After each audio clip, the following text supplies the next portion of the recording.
C'est fou comme les photos du dernier iPhone m'impressionnent. Aujourd'hui, je vous révèle les réglages à utiliser pour faire des photos de la meilleure qualité possible avec l'iPhone 15 Pro Max.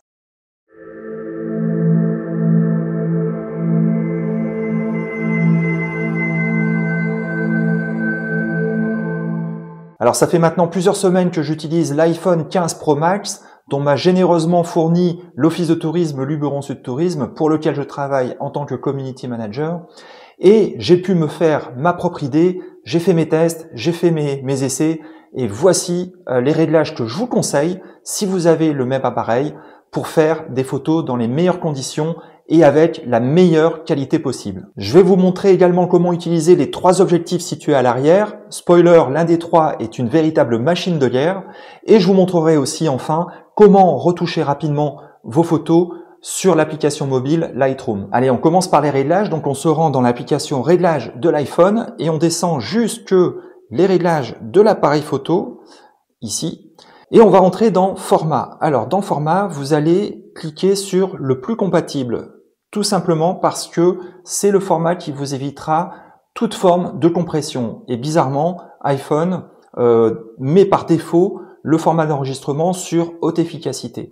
Donc je vous déconseille de faire ça, je vous conseille plutôt de sélectionner le plus compatible. Ensuite sur le mode photo, eh bien vous allez cocher, si ce n'est pas fait, 24 millions de pixels et vous allez surtout activer la commande de résolution et Apple ProRAW avec un format Pro par défaut de ProRAW 48 millions de pixels. Je vous rappelle que tout l'intérêt de shooter en RAW, c'est de pouvoir retoucher vos photos par la suite avec la plus grande marge de manœuvre possible, ce que vous ne pouvez pas faire en format JPEG. Et avec une résolution de 48 millions de pixels, ça vous permettra de recadrer dans votre image sans perdre trop de qualité, voire même d'imprimer vos images. Ensuite, une fois qu'on a fait ça, on retourne dans le menu précédent et là, on va entrer dans conserver les réglages. Alors, dans conserver les réglages, eh bien, ça vous permettra, comme son nom l'indique, de conserver les réglages que vous aurez déterminés d'une séance photo à une autre.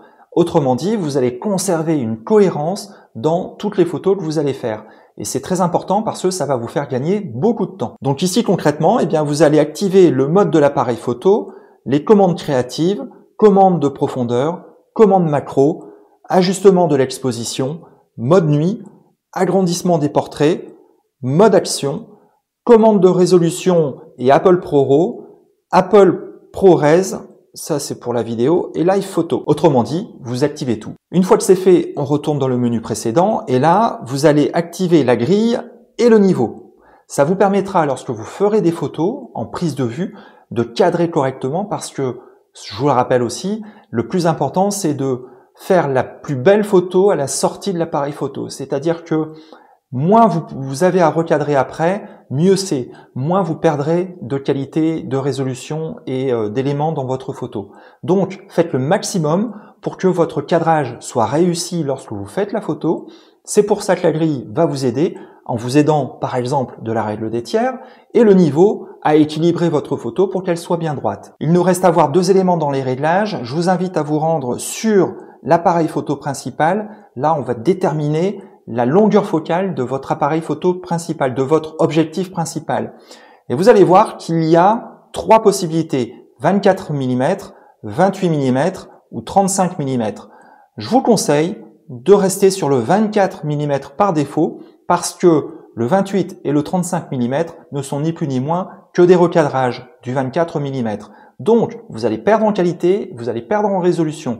Si vous devez faire quelque chose, prenez la photo en 24 mm et recadrez après. Enfin, on retourne dans le menu précédent et là, vous allez laisser en off, donner la priorité à la prise de photos rapide. Pourquoi? Parce que vous allez perdre en qualité si vous activez cette fonction. Oui, vous pourrez prendre des photos très rapprochées plus rapidement, mais les photos seront de moins bonne qualité. Donc moi, ce que je vous conseille, c'est quand même de privilégier la qualité et de toute manière de réfléchir un temps soit peu avant de faire votre photo. Enfin, lorsque vous ouvrez l'appareil photo de l'iPhone, eh bien, je vous ai expliqué au début que je vous montrerai comment utiliser ces trois objectifs à l'arrière de celui-ci.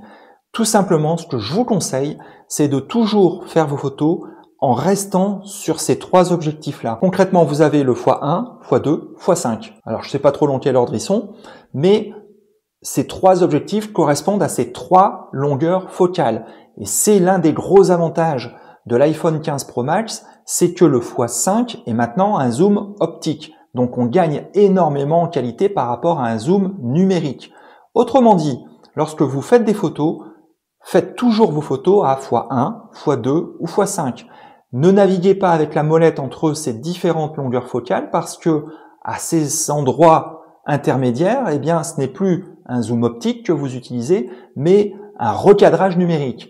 Donc, l'idéal, si vous souhaitez obtenir une valeur intermédiaire, c'est de shooter avec la valeur de l'objectif et après de recadrer pour obtenir un crop plus important. Mais de cette manière, eh bien, vous ne perdrez pas en qualité. Enfin, ce que je voudrais vous montrer, c'est comment retoucher une image faite avec l'iPhone. Je vous recommande fortement de télécharger l'application Lightroom mobile. Elle est gratuite jusqu'à un certain point. Vous avez des fonctionnalités qui sont tout à fait correctes pour une utilisation gratuite. Et une fois que vous avez fait ça, eh bien, vous allez pouvoir justement retoucher les photos que vous aurez faites en RAW. Alors moi, je dispose de la version payante de Lightroom. Il y a peut-être des fonctionnalités que vous n'aurez pas, mais ça vous montre toute la pertinence d'utiliser ce genre de logiciel. Donc, vous voyez, j'effectue des corrections très basiques. J'applique des corrections qui me permettent de régler la luminosité, les contrastes. Au niveau de la couleur, on va pouvoir aussi agir. Par exemple, sur la gestion des couleurs, si je veux que le jaune soit un petit peu plus saturé, un petit peu plus lumineux, voire modifier légèrement la teinte, vous voyez, je peux la modifier. Et ça, c'est assez intéressant. On va faire la même chose avec le orange, par exemple. On va saturer un petit peu. On va booster la luminosité, voilà, comme ceci. Et je vais même pouvoir agir localement, par exemple, en appliquant des filtres comme ceci, par exemple. Voilà, ça me permet, hop, de réduire légèrement l'exposition du ciel, de baisser peut-être un chouïa les hautes lumières, voire de réduire un petit peu la température pour renforcer le contraste. Voilà, donc vous voyez, cette application mobile est super pratique.